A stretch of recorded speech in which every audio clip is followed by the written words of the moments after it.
Right now, we're doing Irish bricklaying from number 120 to 150. It's about to start. Each person gets 2 buckets of cement, and there are bricks ready. Once we begin, everyone starts working fast. 大家好，现在是以色列的时间10点10分。 Hi guys, it's 10:10 a.m. in Israel, and we're getting ready to pour the concrete for the wall. These are Chinese workers on a construction site in Israel. There are also some young Chinese who have moved to Africa to start their own business. In 2024, I quit my job and moved to Africa to start a factory. It's a day of overtime to fix the wall because it's not safe near the road, so we need to hurry up and rebuild the collapsed wall. A young Chinese man working in the kitchen of a restaurant in Australia shares his experience on his first day at work. Today's my first day at work. I got lost. Luckily, I saw some familiar faces on the road. I asked for directions and finally found the place. I'm working in the kitchen, mainly cutting and prepping. The restaurant serves both Western and Chinese food, so there's something for everyone. After work, I'll take the train home. More and more Chinese are choosing to move overseas to make a living. Are you Chinese? Yeah, Chinese. Aren't you Chinese too? I am Chinese too. I'm from Changchun. You're from Changchun, I'm from Hunan. Henan. Are you here just to travel? Well, I'm here to travel and also look for work. I want to find a job here. You're looking for work too? Me too. You too? Yeah. These two Chinese were having a conversation while traveling overseas and realized they were both there to seek job opportunities. Given the current economic situation, I would make a bold prediction. In the next 10 years, there will be a large number of people like those from Fujian going abroad to work. Whether it's your relatives or friends, you'll likely find that some people have gone abroad to study, do business, or work hard. According to data from China's Ministry of Commerce, from January to September 2025, Chinese companies sent a total of 311,000 workers overseas, an increase of 20,000 compared to the previous year.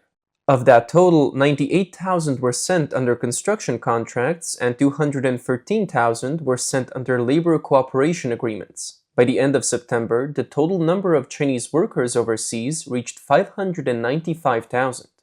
This figure only accounts for those sent through official labor export channels. Many others, however, are not included in this data. Still, official immigration data may offer a more complete picture of the situation.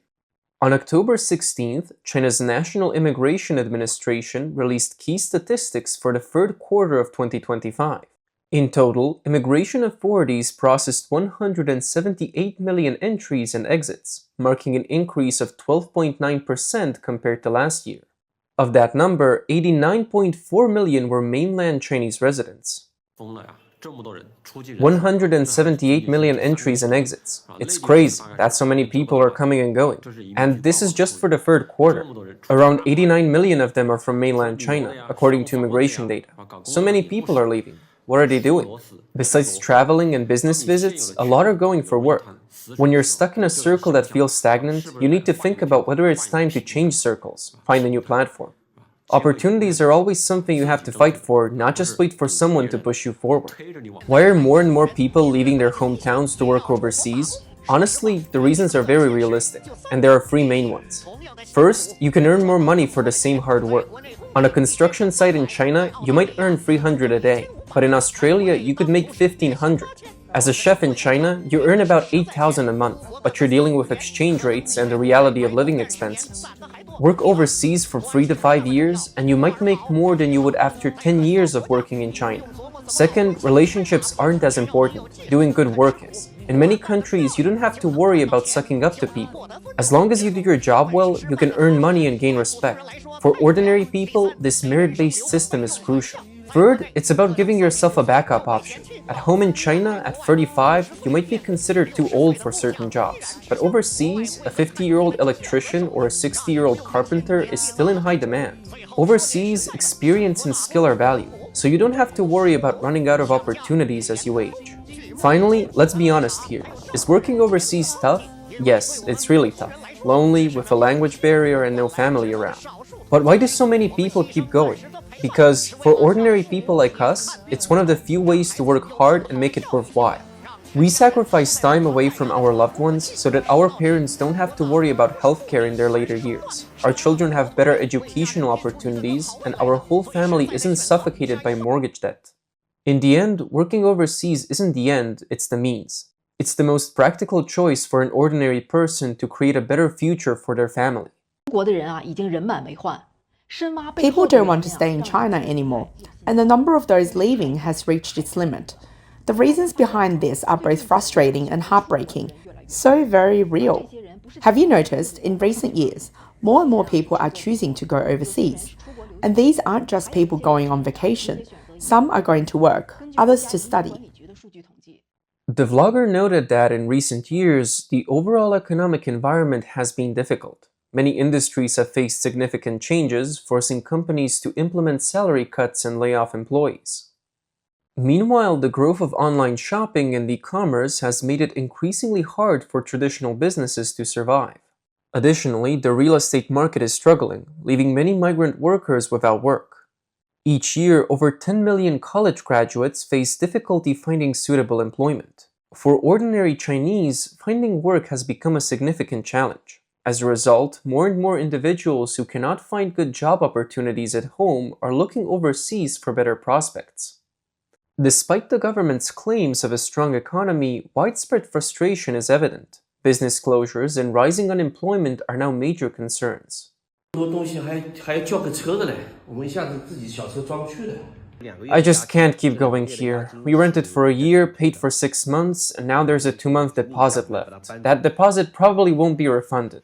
Tomorrow we'll start packing up and moving out. A Chinese e-commerce business owner, who many say bears a striking resemblance to NVIDIA's founder Jensen Huang, is among those impacted. Due to the tough economic conditions, his business has had to shut down. Now e-commerce is the lowest cost business to run. You're really only losing rent, honestly. With the current environment, e-commerce isn't doing well for anyone. So if you're starting a business, you really need to be careful. Guys, I've been unemployed since June 30th, and it's been almost 5 months now. I can't find a job in Hangzhou at all. I haven't even had an interview in months. I don't know if it's just the job market here in Hangzhou or if it's the same across the country. I don't know what to do. The middle class turning into the working poor. That's probably the most realistic result of unemployment.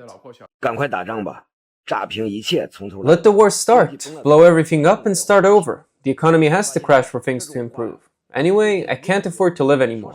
Have you noticed? More and more people are saying things like this. Honestly, every time I hear it, it sends chills down my spine.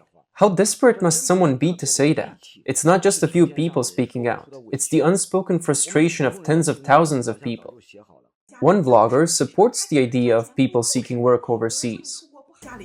Why should we hesitate when we don't have much at home?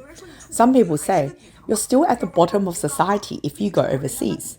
I won't argue with that, but look at how people at the bottom live in other countries.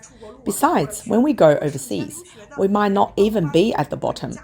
There are so many pathways now. Some people go for cheaper study options where they can work part-time or get a visa accompanying family members while their child studies. If you know how to do plumbing, electricity or gas repairs, you can actually earn more than the locals. Even if you start with a low-skilled job, once you learn that language and get into the right circles, opportunities will open up. After all, we have nothing to lose, right? Stepping out is just another opportunity. Another vlogger warns that many people may not be suited for working overseas. 90% of people are not suited for working overseas. Don't let anyone fool you, because working overseas isn't something everyone can handle. Once you're out there, half the people won't be able to stick it out. It's not because you didn't try hard enough or because you weren't good at your job. It's because you simply can't adapt. Some can't adjust to the weather, the environment, or the work conditions. Others can handle the loneliness. So anyone thinking of going overseas for work should really think carefully. Can you stick it out? Don't go and after 2 months start thinking about coming back.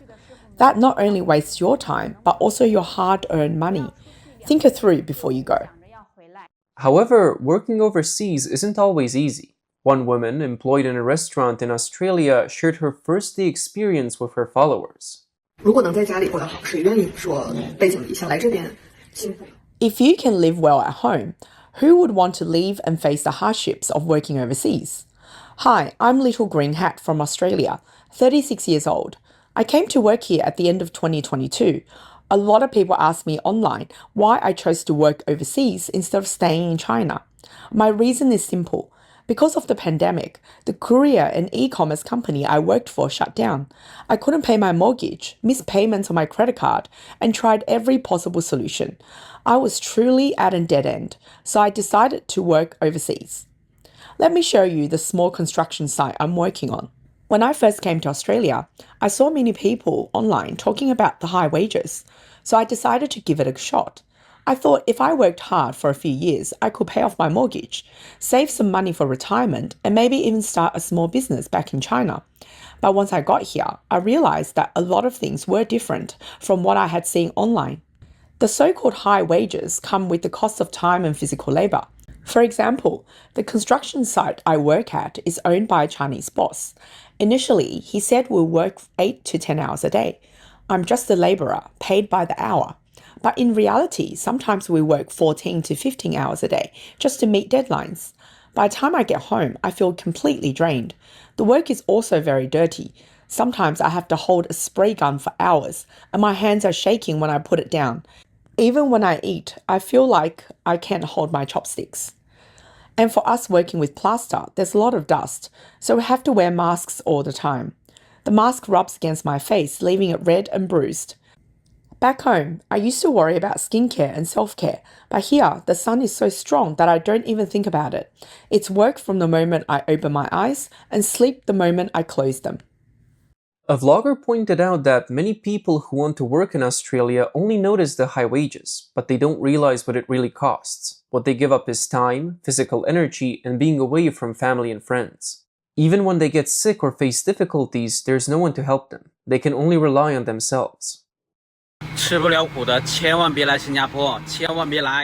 you can't handle hardship, don't come to Singapore. Don't even think about it. Working, the holidays go by so fast.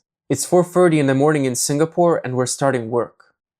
Another vlogger recorded the real work of Chinese miners in Africa. She said that when she saw her colleagues covered in dirt, sitting by the well and eating their meals, she couldn't help but cry. In those hardest moments, the simplest comfort, a hot meal, was the warmest solace. Behind me is well number 1. I'm currently working, earning a living. Let's go. It's 6 in the morning in the Congo. Today, I'll take you to our mining site in Africa. After breakfast, we'll head down to the mine to work. This is a typical day for us Chinese miners. On November 3rd, the owner of a labor company addressed workers preparing to go overseas, reminding them that safety should always come first. We all earn this wage and we've earned every penny. The company is paying us to work, but whether you're skilled or not doesn't matter as much. What matters is whether you're putting in the effort, whether you're working hard or slacking off. How are you doing the job? If we are really tired, we just take a break for a moment, no problem. But subconsciously, don't purposely slack off. I think that's pointless. When we're working on site, let's keep up the energy. Whether it's lifting the crane, loading materials, dismantling forms, or carrying steel bars, everyone needs to pay attention to safety. Let's avoid any injuries. When you're working at high places, always be careful. We need to make that money and get back home safely. Going overseas does come with many risks. In recent years, Southeast Asia's KK Park and other fraudulent schemes have lured many Chinese workers under the guise of employment, only to involve them in illegal activities. These scams have gained a notorious reputation. On October 6th, a construction worker stranded at a China State Construction Engineering Corporation site in Ulaanbaatar, Mongolia, shared in a video that he had been in Ulaanbaatar for a month without being able to start working. He wanted to leave, but his passport was confiscated, leaving him in a situation similar to that of workers in KK Park. Guys, don't come to the construction sites in Mongolia. The China State Construction 6 Bureau is just like the KK Park. I've been here for a month but haven't even started working. They've kept my passport and I can't leave. I can't even get my pay. China State Construction Engineering Corporation is a state-owned enterprise of the Chinese government. In recent years, its projects have spread through China's Belt and Road Initiative, but the company is not known for being friendly toward Chinese laborers working overseas. In addition to overseas labor, the trend of Chinese immigration is growing. According to Henley and Partners, 13,800 high-net-worth Chinese individuals left the country in 2023, a 28% increase from 2022, the highest of any country. By the end of 2024, 15,200 Chinese millionaires are expected to have migrated, setting a new record. Henley and Partners' Private Wealth Migration Report 2025 projects that 7,800 high-net-worth Chinese individuals with more than $1 million in investable assets will move overseas in 2025. The most popular destinations for wealthy Chinese migrants are the United States, Canada, the European Union, Singapore, Japan, and Hong Kong. 还有一些有钱人啊，直接选择移民国外。 Some wealthy people are also deciding to immigrate. According to the National Immigration Administration, the total number of immigrants from China has surpassed 10 million. This makes China the third largest source of immigrants, following Mexico and India, and the number keeps growing every year.